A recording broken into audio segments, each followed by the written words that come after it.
Welcome to our Univibe series. In this series, we're going to share with you Univibes from some of our favorite manufacturers. And maybe we'll figure out, does the drive go before or after a vibe?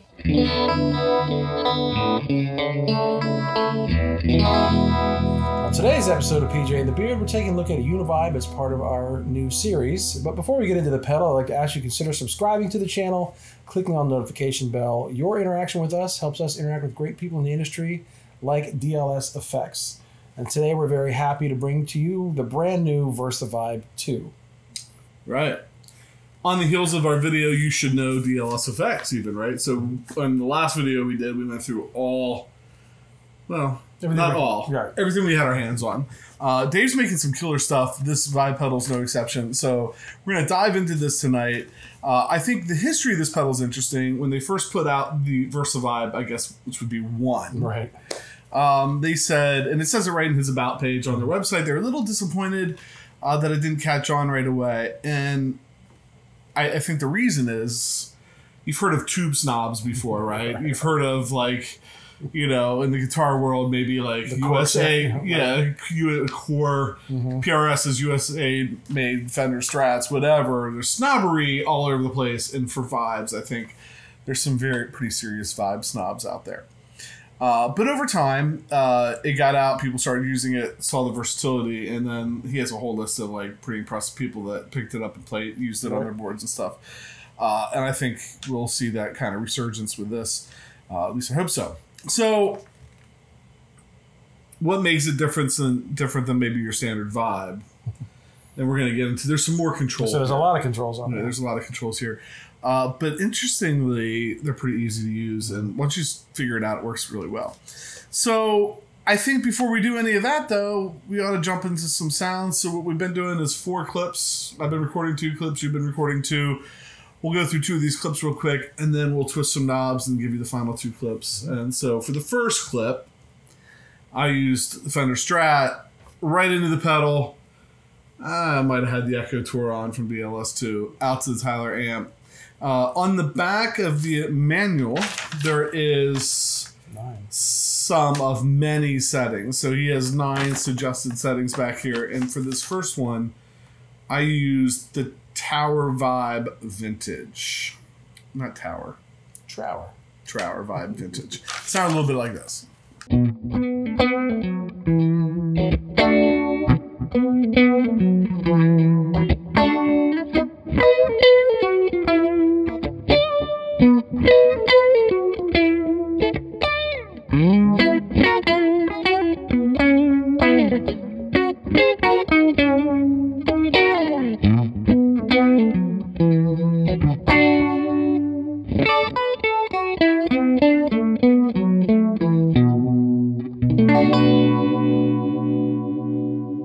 For my first clip, I leaned on these suggested settings. Oftentimes, if someone provides them, we're going to give them a whirl. So I went to, I think there's a Magnatone setting.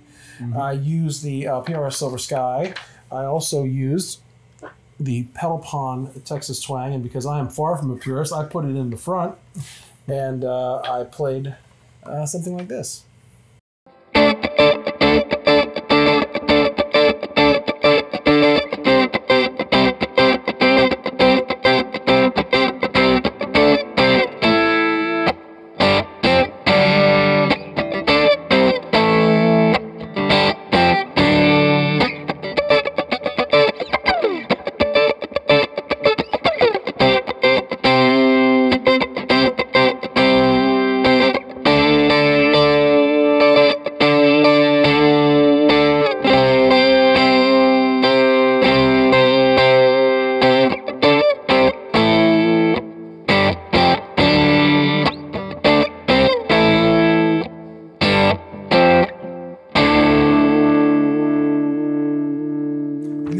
Videos, we want to take a second and make sure we twist some knobs for you. So we're going to take a minute and just go straight into the pedal, into the Tyler, twist some knobs. Before we start twisting knobs, there's 2 I want to point out. On the inside of the pedal, there's an input trim pot, right? So you can boost the input gain on input A, or the input of the pedal. There's also a volume knob that you can boost, but in every clip we've done so far, that's been sitting at 12. And although interesting, not as interesting as the other knobs we want to get into first. So I think we start with the depth knob. I'm going to move it all the way down, and then we're just going to try to give you the big, broad sweep of each one of these. So all the way down, in the middle, all the way up. So if I move this all the way down real quick, Pat.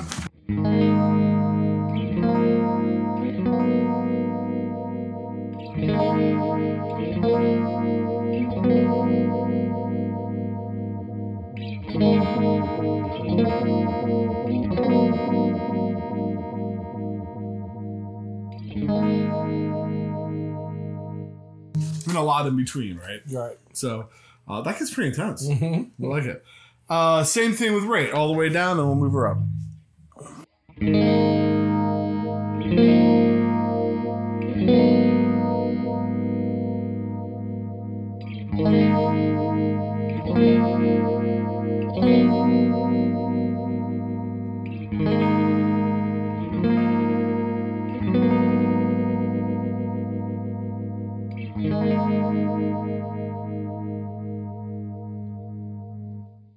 And you have the benefit of seeing the light as well. Mm-hmm.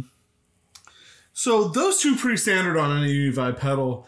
The next one's kind of a new thing to me anyway, and that's called the Vibe Blend. Clockwise is more chorus. Counterclockwise blends in some pitch vibrato. I'm not really sure where all that starts, but I'm going to go all the way right this time. So we're all the way to the chorus side, and then we'll move it around to blend in the pitch vibrato.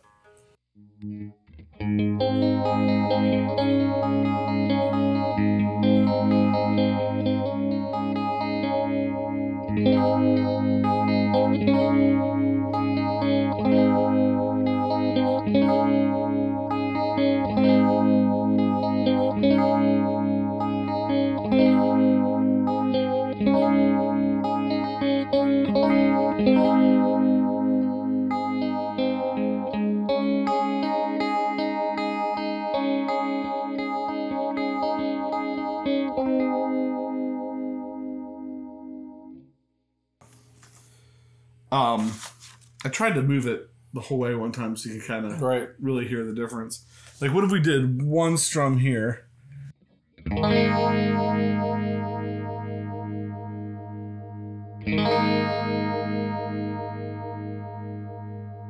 can really hear that. Yeah, you can hear the chorus smooths out. Mm-hmm. Takes the vibrato out. All right, coming down to this knob down here, this is going to be our waveform knob. All the way left is going to be, I'm thinking, I don't know that this is right, but that's more like your sine wave, your smooth wave. And then as you go the other way, it's going to get a little more choppy, more like a square wave or something. I don't know that it actually is a sine wave or a square wave, but you get the idea.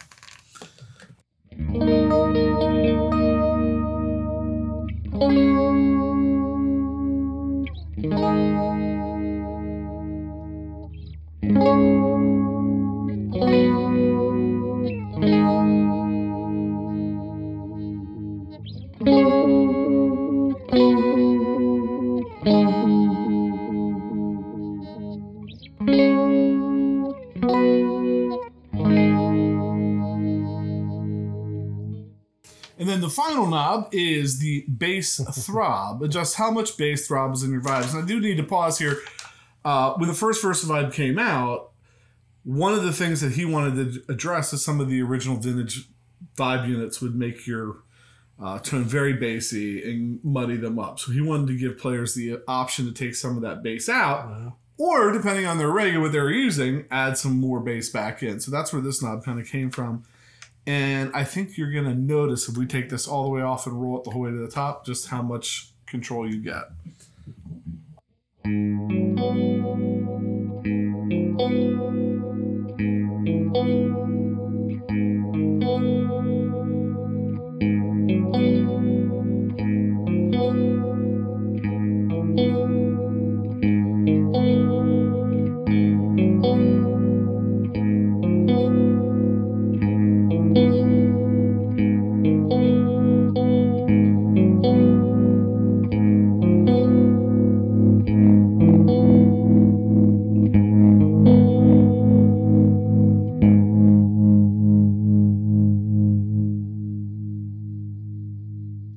Yeah, yes, sir. It's fantastic. Last few things, we have two switches. You have the Vintage Modern switch. Set modern for a brighter sound, vintage for 4 stages of thick and chewy vibe. And I'll let Pat play a couple of chords. We'll bounce it back and forth just so you can hear.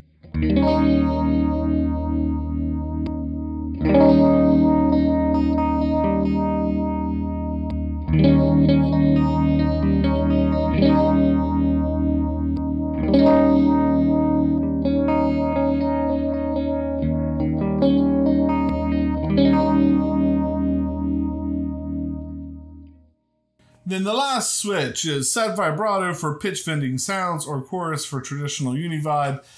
We always joke nobody goes to the vibrato setting, but yeah, let's do it. And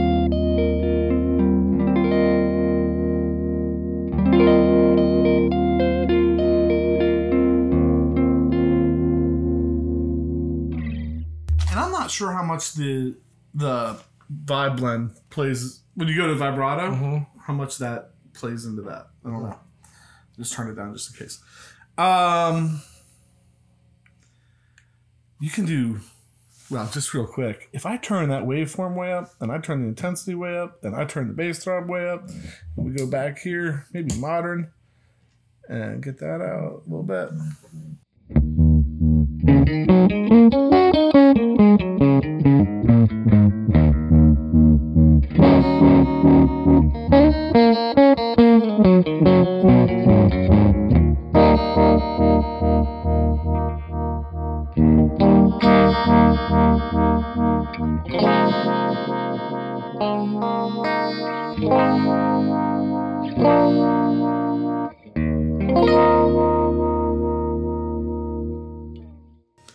Just because there's so much. Right. There's a lot there. Last thing before we get back into the clips, I want to show you is if I take an XLR cable and put it in the expression pedal jack at the top. So like that rattlesnake cable. Yeah, it's like this rattlesnake. Thank you, Johnny.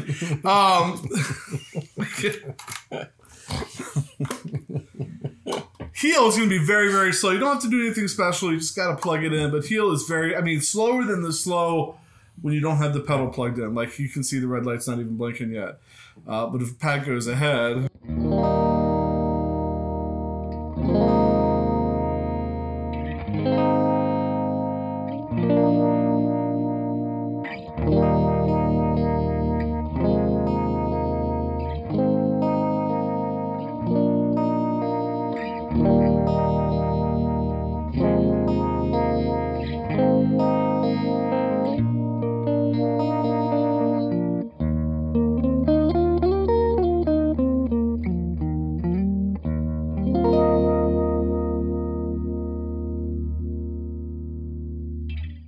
Now, keep in mind, I think everything's set at noon right now. Yeah, the waveform was the only thing not at noon, but everything else is noon, yes. So pretty much, I mean, right. Pretty much sounds good no matter where the notes are. Anytime we get to pull out an EP1 from Mission and show it working with the pedal, we'd like to do that too. Mission's been very supportive of the channel. We like the guys over there. And so Mission EP1, making the Versa Vibe, controlling the rate. In fact, in the next clip, I took the American Strat again. I put a Barber Electronics direct drive from their B Custom line in behind it.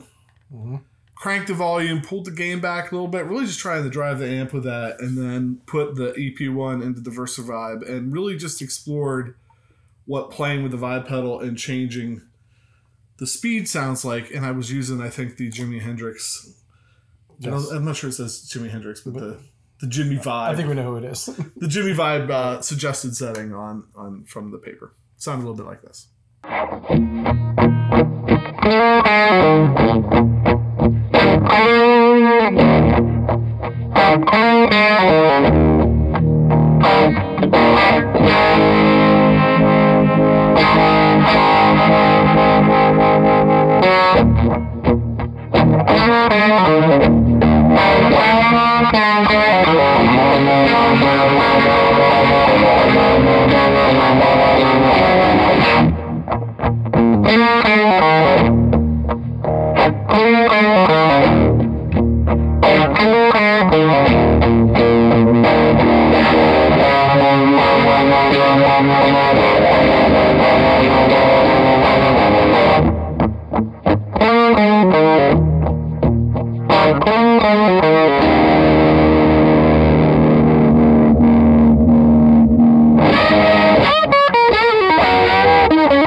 So in that clip, suggested setting, I went with the Jimi Vibe with added vibrato pitch bend setting, which was the modern setting. The first clip I did was the vintage. For your second clip, what'd you dive into? I did the heavy bass throb. I picked up a Les Paul, 2003 Les Paul, and I put a tube screamer in the back of it, but in consulting with the beard here, I also took the drive down, but I pushed the amp pretty hard, so it was more of a natural, not a totally like crazy gainy sound, and played something probably more like the Edge would play than any blues player, and I played this.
Thoughts on the Versa Vibe-II? Thoughts? I'm going to use a very common phrase. I liked it. I do like it. Again, Vibe is not something that I've used. I didn't play a lot of genres of music that did that. I always did chorus, tremolo. But I can see the intersections of these worlds. There's a lot of flexibility to that pedal. I joke that I always make everything sound like a chorus or a tremolo. But there is other things in there that I would really like to explore. I always want something that warbles on my board, and this one does. Between the throb, the bass throb, the depth, and the chorusing and the vibrato, there's a lot going there. And I think for people who might play things that might fall in that genre and that vein, they can have what you would expect from a Vibe and more. I think you just hit the nail on the head, right? So what you would expect, you could get those vintage tones.